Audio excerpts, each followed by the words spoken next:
তো গাছ বন্ধুর আপনারা বন্ধু বছরে একবার কি দুবার আসে বন্ধুর আপনারা আমি বের হয়ে গেলাম আজকে সিনেমা দেখতে, যেটা হচ্ছে পুরুলিয়া সিনেমা হল।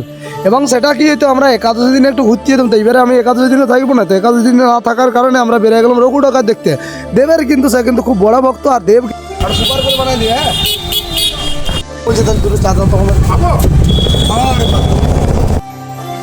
অনেকক্ষণ ধরে ভোগ লাগার পর দেখতে পেলাম একটা ঘোড়া রেস্টুরেন্ট, যেটা হচ্ছে এসবিএফ এর একদম অপোজিট সাইডে, যেখানে দারুণভাবে বানাচ্ছিল বার্গার ফার্গার অনেক কিছু ছিল, কিন্তু এখন থাকে না। এখন আমাদেরকে অমলেট ব্রেড বানায় দিয়ে দিল ইনস্ট্যান্ট খাবার, যেটা এই একদম অপোজিটে একটা বয়স্ক মানুষ করছে দোকানটা।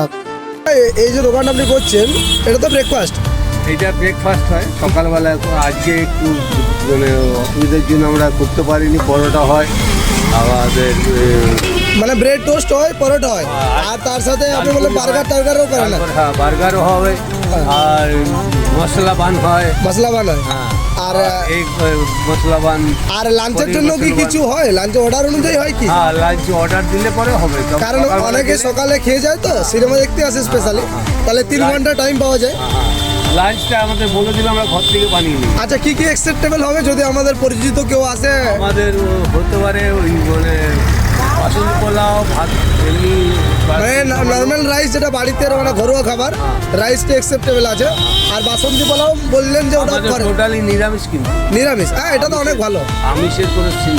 আচ্ছা, যার এখানে দোকানে ডিমটা করি, কিন্তু আমরা ঘরে কোনো দিন। আচ্ছা এটা খুব সুন্দর। আপনার দোকানের নামটা কি আছে? আমাদের মুন টিফিন করবে। মুন টিফিন করলাম তো জাস্ট জাস্ট আপনারা এসবিপি এর অপোজিট সাইডে যে দোকানটা রয়েছে, দেখতে দোকানটা ছোট কিন্তু খাবার অনেক ডেলিশিয়াস।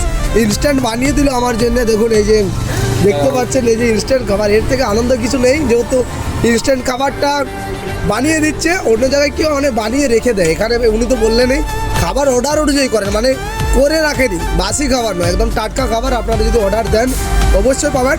আর আমি একটা কথাই বলবো, সিনেমা হলে ঢুকে খাবার খাওয়ার চেয়ে বাইরে খাবার খাওয়া অনেক ভালো, কারণ ওখানে অনেকটা এক্সপেন্সিভ।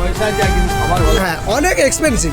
আপনারা কোয়ালিটি মেনটেন করতে পারেন, স্ট্যাটাস যদি মেনটেন করতে চান তাহলে খেতে পারেন, বাট টেস্ট যদি চান বা শরীরে যদি চান যে একটু ভালো টাটকা খাবার খাবো, তাহলে আপনি অবশ্যই কিন্তু এইখানে আসবেন, অবশ্যই এখানে পেয়ে যাবেন খাবার।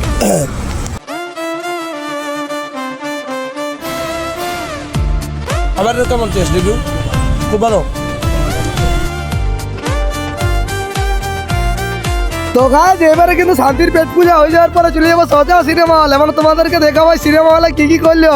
লোক ভাবতেই পারবে না যে আমি এত কিছু সিনেমা হলের মধ্যে করতে পারি। তো মানুষগুলো কিন্তু অবাক হয়ে যাচ্ছিল যে আমি সিনেমা হলে ঢুকে কিরকম বকতে শুরু করেছিলাম, আর লোকগুলো ভাবালি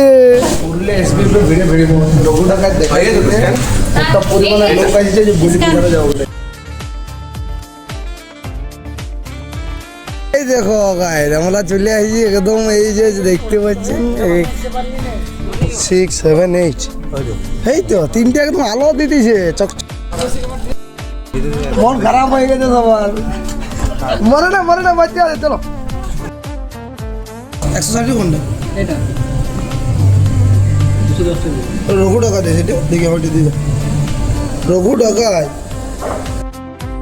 দম ফাটা পয়সা খাই নিলাম পপকর্ন, যেমন রক্ত বিক্রি করে খাচ্ছি পপকর্ন। বেশি কিছু নয়, ওই যে ভেজ বার্গার 100 টাকা, ভেজ স্যান্ডউইচ দাম লাগে তাড়াতাড়ি করে ধরে নিয়েছি গাইজ, বুঝলেন? বেশি কিছু নয়, মানে 210 টাকা দাম নিয়েছি বলে করে নিয়ে নিয়েছি।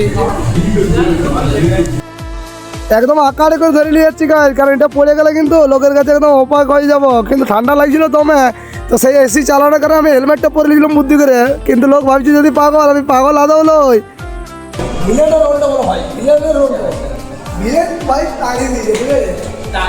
ডাকাতি কেমন লাগলো? ডাকাতি দেখতে এলি তো ভালো লাগছে? সুপার ভালো সুপার। তো গাই ডাকাতি দেখার পর চলে গেলাম পেন্টালুন্সে নিজের একটু ড্রেস নেওয়ার জন্য। কিন্তু নিজের ড্রেস কী করে নিবো, তখনই ঢুকলাম টাটেলে। ওই টাটেলে জামাটা দেখায় লোকগুলো বুঝছিল ও না এই ছেলেটা টাকা বানা ওঠে, টাটেলে জামা পড়ে আছে। তো টাটেল থেকে বেরিয়ে গেলাম, এত দাম শুনে সোজা চলে গেলাম কিন্তু শপিং করতে। তো বন্ধু দেখুন আমার হাতটা ধরে আছে, বন্ধু আমার উপর ভরসা করেছি, আর ভরসা করার পরে কিন্তু আমি ঢুকে গেলাম সোজা কিন্তু এই স্টোরে ঢোকার পর নিজের জন্য কিনি নাই, কিনবো বেটার জন্য। কিন্তু ওখানে ভাবি পাচ্ছি না যে বেটার জন্য কি নিবো। তো বেটার জন্য অনেক ড্রেস দেখার পরে কিন্তু ফাইনালি কিছুটা চেঞ্জ করে নিয়ে নিলাম। তো বাপ হয়ে একটা অবাস্তব লাগছে যে নিজের ড্রেস না নিয়ে কিন্তু বেটার ড্রেস নিয়ে ফুর্তি পাইলাম। তো ফুর্তি বিল দিল এবারে ছিঁড়া জমা হচ্ছে 3 লক্ষ টাকা নিয়ে, ঠিক আছে? না না না না তুমি বসে করতে একা যাবে গো, একা যাবে। দোকান সেন্টলি ছিঁড়া কামড়া করার পর কিন্তু আমরা বেরিয়ে গেলাম। আমাদের সব কিছু হয়ে যাওয়ার পরে আমরা সিধা আমরা আছি ঠান্ডা হোটেল, যাতা হোটেল নয়। গতবার কিছু এখানে খাই গেছি, এই জায়গাটা ভোলা যাবে না যে দেখে আমার জানা, ঠিক আছে? চলো ঝান্ডা হোটেল লাগবে, আপনাদের দেখাই দেবো কি কি আছে। এই সেই ঝান্ডা হোটেল, যেটা রোডের সাইডে লুদুলকাতে রয়েছে, যেখানে হোটেলে বিভিন্ন রকম স্টাইলের জিনিস রয়ে গেছে এবং খাবার আমরা অর্ডার দিয়ে খাবার খাই বেরিয়ে গেলাম।